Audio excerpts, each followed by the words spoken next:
I am just delighted beyond delighted to bring on Ted Rall, political cartoonist, author, reporter, radio host, probably a bunch of other things, and with a special connection to KFI and also with a deep interest in Central Asia, including Afghanistan, that predates 9/11/2001. Ted, welcome back to KFI.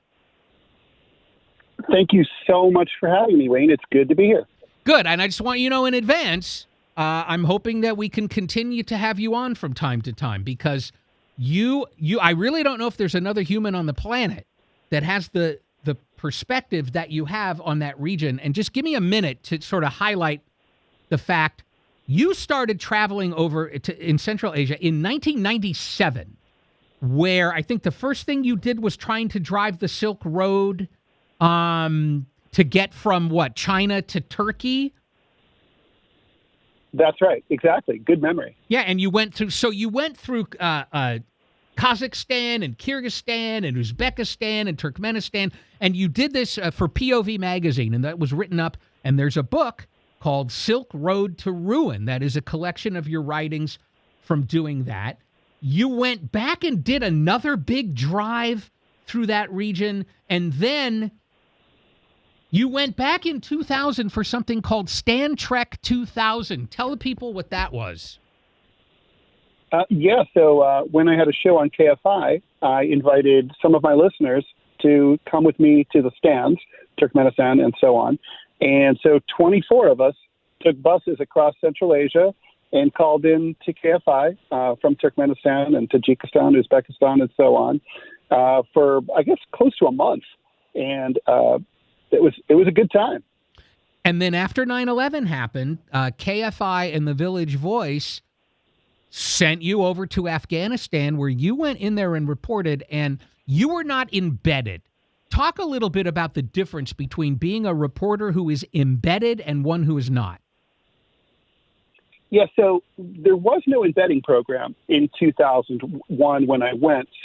But I wouldn't have chosen to go as an embed, even if there had been. There was I went as an independent. When you're an independent reporter, you travel and stay with local families. You talk to local people. You have a fixer if you hire someone, but you basically fly by the seat of your pants. When you're embedded, you are attached to a particular unit of the United States military.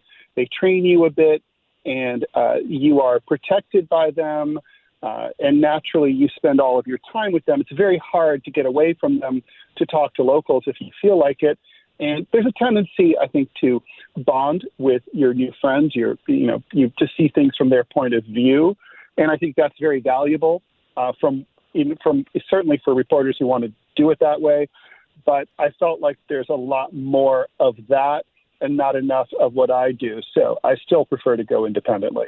So now let's get to this, because we are hearing a lot about what does the Taliban want and what might they do and what does ISIS-K want and what might they do. You have a lot of experience talking to regular old Afghan people. Do you get a sense that that country has any kind of cohesive philosophy about what kind of country they want to be? First and foremost, Afghans want what most people want first and foremost. They want law and order, and they want infrastructure, the basics, a good life for their family, for their kids. And they're trying to survive. So in terms of the idea of Afghanistan as a country, it's relatively new and it's never really taken. And when you talk to Afghans, they tend to identify themselves as being from a province. If you're from Kabul, you don't say I'm Afghan and I happen to live in Kabul. You say I'm a Kabuli. If you're from Herat, you say I'm a Herati. And so, and I think that's because of the long history of there being very poor roads and very poor communication. So most people never really ever left their provinces, so they couldn't even imagine the world beyond that. And so, in this country, especially now, we talk about like a person in Southern California may not have that much in common with a person in Alabama, but you're saying in Afghanistan, that divide is even greater because at least California, Alabama, we have a lot of the same media. We have a lot of the same news sources. And you're saying over there, it's almost like it's just pockets of people that don't necessarily have anything to do with each other? Certainly that was the case until the U.S. occupation. The U.S. 20 years ago, or I should say maybe more accurately about 15 to 12 years ago, started building highways that connected the country. So for the first time, a lot of people got to leave their hometowns and go see other places. But, like you mentioned, Alabama, my best friend's from Alabama. I've been to Alabama a number of times. I'm not from there. I grew up in Ohio. I lived in California, lived in New York. But, Alabama's not a foreign country to me, even though obviously it has a different culture. So out in Afghanistan, if you're from Kandahar, you really can't even imagine what Mazar-e-Sharif is like. No idea. And most people, even with the increased mobility of the society and the rise of some national media, like there's national radio and national television, for the most part, most people don't watch TV, most people don't have radio, and most people don't really know what's going on in other places. Ted, here's the only thing you're not allowed to do to answer this question. The only thing you're not allowed to do is go back in time and change the reality of what has already happened. So you're stuck with what's happened. How badly has this withdrawal been blown?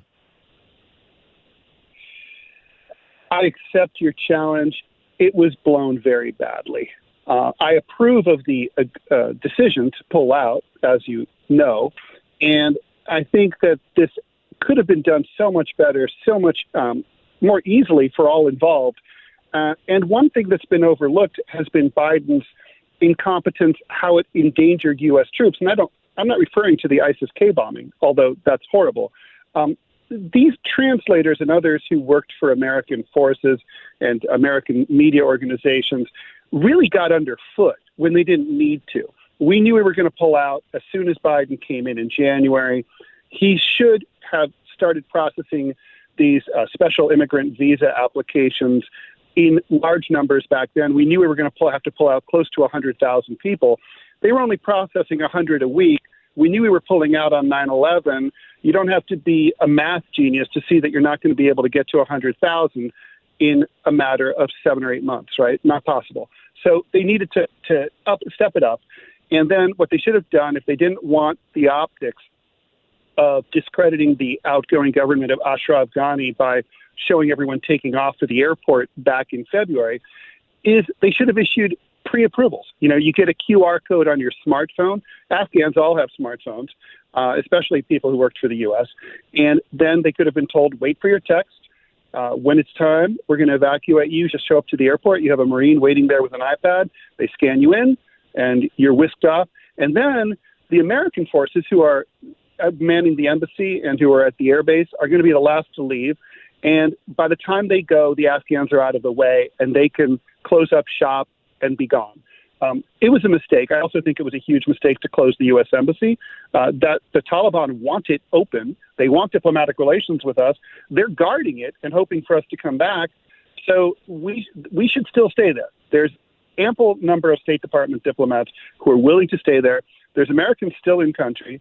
If I go, I want to be able to go and talk to someone at the embassy if I get in trouble. It's ridiculous that we pulled out and that we're leaving that whole massive multi-billion-dollar complex to whatever happens. And, the Taliban might not be able to guard it from ISIS-K. Do you think that it would be possible to forge some kind of a functional relationship with the Taliban diplomatically?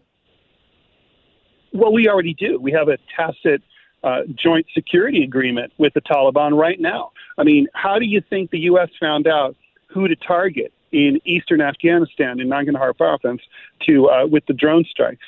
They found out about ISIS-K's doings from the Taliban. They're in close coordination with the Taliban right now. The Trump administration and the Biden administration have been working with Baradar and other top Taliban officials for the better part of 2 years to coordinate the withdrawal. They gave the Taliban lists of who they want pulled out. The Taliban have actually helped this matter. So this is not our father's Taliban. These are different guys. I'm not saying they're good guys, but they are guys that we can and we should try to work with. Do you think that they are? I mean, we're hearing stories about women being killed in the street for not wearing burqas, and that happening, recently. And you already said they're not good guys. Do you think that they are more pragmatic, and that's why at least we could work with them, unlike the previous iterations, which were all ideology? Yeah, I think that's right. I mean, these are not religious fanatics to the same extent. They want to be. They want international trade. They want an economy that's connected to the rest of the world. They want the seat at the UN, and they know to do all that stuff, they can't be abusive. And I hesitate to be seen as defending the Taliban, but they're not a monolithic organization. And in the same way that you have the U.S. military has some bad people who do bad things, which is why you have a uniform code of military justice to deal with people who do bad things when they're in the military. But most people in the military don't do bad things. The Taliban have fighters who need to be disciplined and need to be told to behave differently. We're talking about a big country, and guys who's just in the middle of a revolution took over a town might do things that the top leadership doesn't like. I don't think the top leadership wants to close girls' schools. They don't want women not to work anymore. Things have changed, and the word needs to get from the top down to the bottom, and that sometimes doesn't always happen because some people are jerks, and that includes the Taliban. All right, Ted, I cannot thank you enough for coming on. I hope that we can continue to reach out to you as this situation unfolds. And let me just say, you have a keen interest in Afghanistan and Central Asia in general, but you have a lot of other interests, and you have a graphic novel out now, and it's called The Stringer, and it is basically about a war correspondent who finds that, the current state of media is making things terrible and impossible. And I bring it up, number one, because people can get it. It's great, but also the reviews are through the roof positive for this thing. So you have such a body of work. Is there one place you would like to direct people to learn more about all the different ways they can get to know you better? Thanks, Wayne. I really appreciate that. You're very, very kind. They can go to my website.